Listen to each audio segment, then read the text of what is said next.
got Joe's truck. Here it is. We opted out on the video. I mean, we still shot it. We shot the whole thing. But as far as a detailed step-by-step, we do have a process. Darian's been going right here. Got it down, heads off. It's pretty cool. So now, head gaskets were pretty bad. Here, look, let's go look. Let's look at the cylinders here. You guys want to see? Let me show you a little something. A little bit, I've never shown it before, but if you shine the light, look right here. Okay, if that light discolors a bunch, you know, if the surface is flat, that will be a uniform light all the way across. Obviously right there at the end we got a little bit, but I don't see anything for concern that would cause us to want to rebuild at this point. It still looks pretty good. Look how the crosshatch all the way at the top. I mean, that still looks pretty good. So we are going to put a torque converter in it. Does have a late model front cover. Well, you can call it kind of. It's a 3 o'clock position. When they say that's where the lower radiator hose comes out. But it does have a 100mm pump in it, so that'll work. We got this one lonely power steering line hanging out here. I don't know. It looks like it's leaking out of it, but yeah, we can replace that if you want. Very. This is the line I was talking about. This is the line that if we do replace it, that it does not go. It goes all the way. The new line goes all the way to the hydro boost. Fuel pumps, it's all gone. Lines are gone. We'll put push rods. It had stock head bolts. It does have plastic retainers that I just moved around. Those are the early model. They're skinnier fulcrums, but now inside of here, we can look inside of here. There's really not much issue with it, but if you look inside the valve bridges and there's a big fat indention, it's cause for concern. There's all the nipple cups are tight. I've already checked them. They're all good. Nothing was updated though. Nothing was updated. We are going to put 05 pump in it, 05 branch tube. Because, I mean, he's got the 04 with ICP and the valve cover. He's already got the oil rails, so all we got to do is throw a branch tube on it, put a pump cover. I mean, we can use the same IPR valve and everything. It won't matter. Take the pump apart. Fuel pump. Kind of banged on that a little bit. And I mean the compressor, power steering pump, you know, we got lines. It all depends on, I mean, we can put, just this line. You know, I mean, we could justify ourselves into anything. It does, I mean, so, dang it. We need to cover that pump up. Starter, it does still have 6-liter starter. Darian's got a bunch of this stuff clean. I don't think we got anything of him cleaning it. I want to get a shot of him cleaning all the parts because it's pretty cool. I mean, look at the parts. I mean, you could throw them and cuddle up next to them in bed if you want to. Then they will not get you dirty. Not too many used stuff yet. Some. Well, everything isn't consolidated here yet either. Let's go back in the back. All the injectors are original. This was a one owner truck. Joe owned this from day one. So black wire loom, little bit of yellowing on it. Looks the part for about 200,000 miles. All the O-rings are dark. So it doesn't even look like one's been replaced. I mean, a lot of this darkness right here when it's still shiny on the bottom. I mean, that's just from no reason for concern on anything. I wouldn't be worried about that. We do have some rust gone through them. You see the rust right in between the O-rings right there. So this says we had a little bit of water go through it. So I don't know. I think we had 3 bad ones. I mean, I think there were 3 of them. So which ones? I mean, you want to do a whole set? I don't know. I mean, if we decide to do one side, then if we do a whole set, then what? We could put a set in it and one of them take. So it's kind of up in the air. I mean, I hate to say that we're in the mentality of if it ain't broke, don't fix it. So put the 3 injectors that were in it, just because my faith is fairly low on the injectors that they carry into this building. You know, if they're good, I mean, I've got to try to, I don't know, maybe if you want to put big nozzles in it or something like that, which that's not him. He don't want to do that, but other customers, you know. But even then, 6-liter, they're so temperamental. So let's go back in the back. All right, let's go back here in the back. We already broke the heads down. We'll look at them closer once they get done. The guys didn't feel too bad. I mean, by no means were they perfect, but they didn't feel too bad. There's no measuring anything when it's dirty. But a lot of times you can just feel. If a guide is bad, you can feel it, you know? So they actually felt fairly decent. A little carboned up, not too bad. We pull them out and wipe them there. But I've actually been waiting. Well, not really. But we put the heads in here. They got to go. They got a little date for a while. And we'll let them run.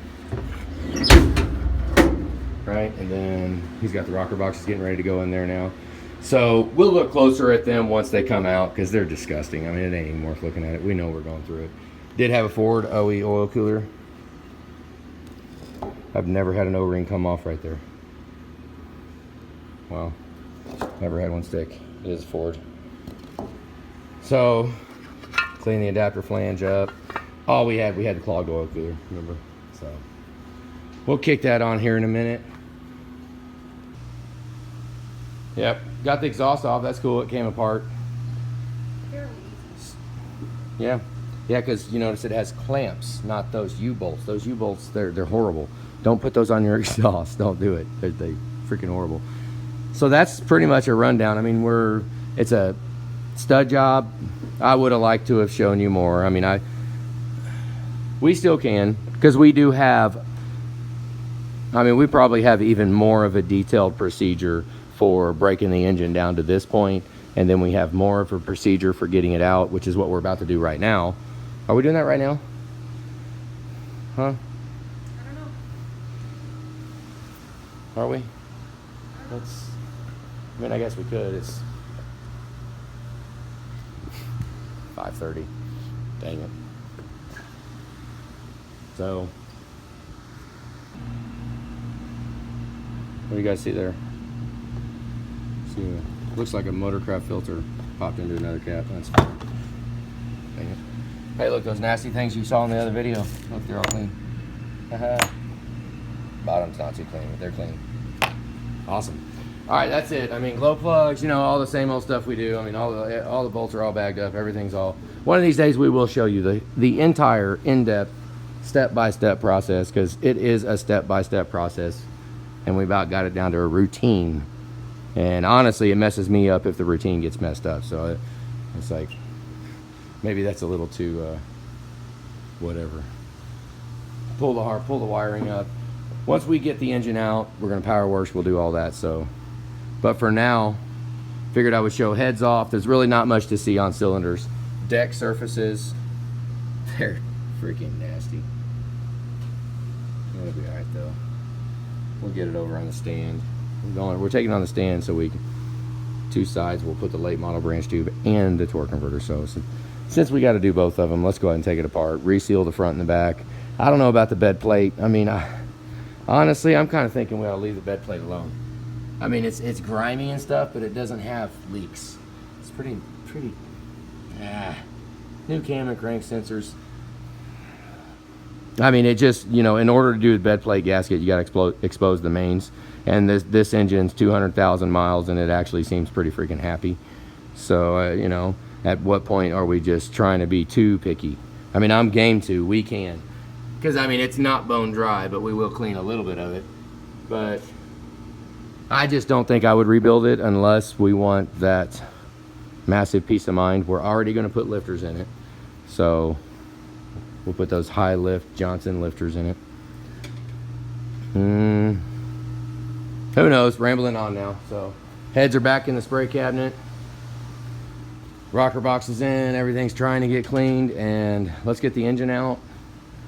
Get it on the stand. And who knows? Maybe we'll show you something shiny later. Have a good day, guys. This is how we try to rush these along a little bit. Don't open the door too fast. It'll freaking throw water everywhere. See all the water in there? Okay, need a light.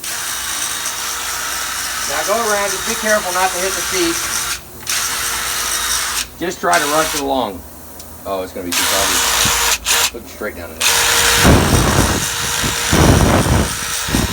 See what it does in there? Look. See that? Now watch. Hang on, here we go. This is just preemptive real quick, right? Hit it real quick. The intakes are the main ones that need to be hit. And that's just right now. I mean, they will be 100% clean when it's done. But it takes a long time to get it to do that. I mean,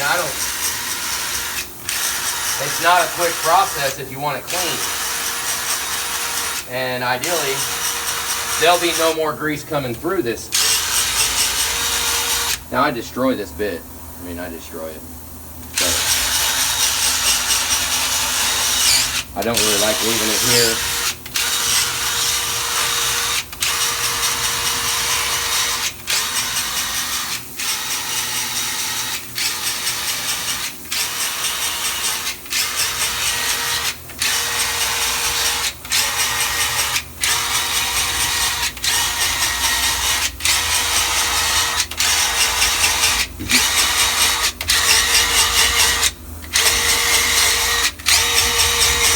Okay, come on, watch out, let's go. All right, we're gonna go fast we can, let that rinse, even if it's for a minute. Let it go for a minute, let it rinse all that out, and then we'll pop them up on its edge, and then I'll get the intake ports, and then we'll let it go, and then it will spend all night in the ultrasonic.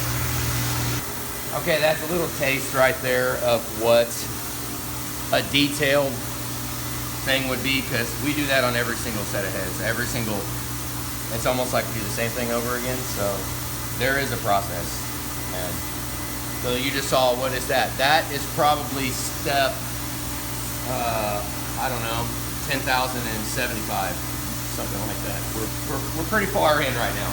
So we'll cut it right now. The heads are being cleaned. If something's up with the head, you'll see them. I mean, maybe one day if you guys want to see more detailed on the heads. I mean, I've got a bunch of other videos that already show that too, but we can keep doing it again. And we got another big video coming out right now that's getting ready to, I say big, I don't mean big like anybody gives a damn about it. I mean big. So you'll see, it's probably going to be, I don't know when it'll be done. It might be in a while, but we can do that for all of these, every step in it. I got no problem documenting and showing everybody it. I mean, it does take a little more time, so if we're going to do that, you guys are going to have to share it or something, you know. Let's get people watching it so it's worth it, because I mean, you know, right now this is a hobby we're doing. It's a hobby.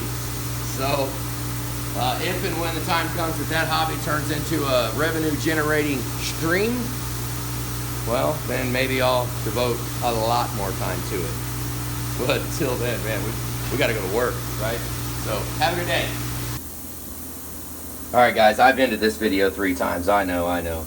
But here's what we do right here.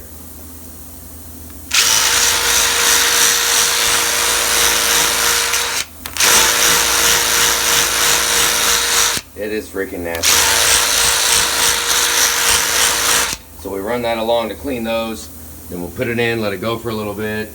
Do it again. It's until I can run this tool. Pain in the butt one-handed. Until I can run that tool and not have it come out nasty. At that point, it's not going to the ultrasonic until I can have this go nasty. Which, look, that one's almost clean. But I'll still run it over there. So there you go, quick shot. This is manual labor. I'm back up. All right. So that's freaking nasty. So now we're gonna throw these back in. I'm not even gonna spray them off because they're just they're too nasty. So we'll set them up here, put them in.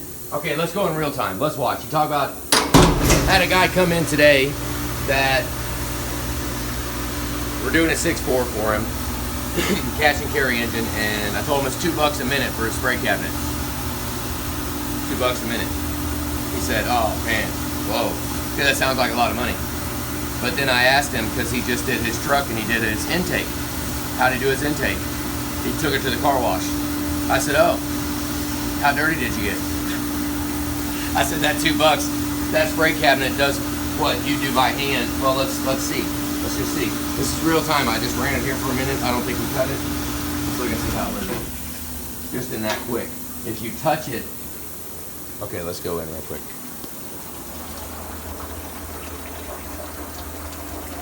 Still not there, but It definitely rinsed a lot of it out.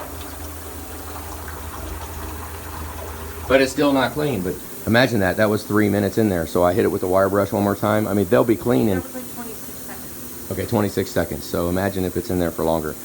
You know, but if I'm kind of impatient, so I get the tool out and I'm going to rush it along because I want that soot the heck out of there. And the more we can get out that we can physically reach, then the more we rely on the ultrasonic cleaner to get the stuff that we cannot reach. So, more steps, more steps.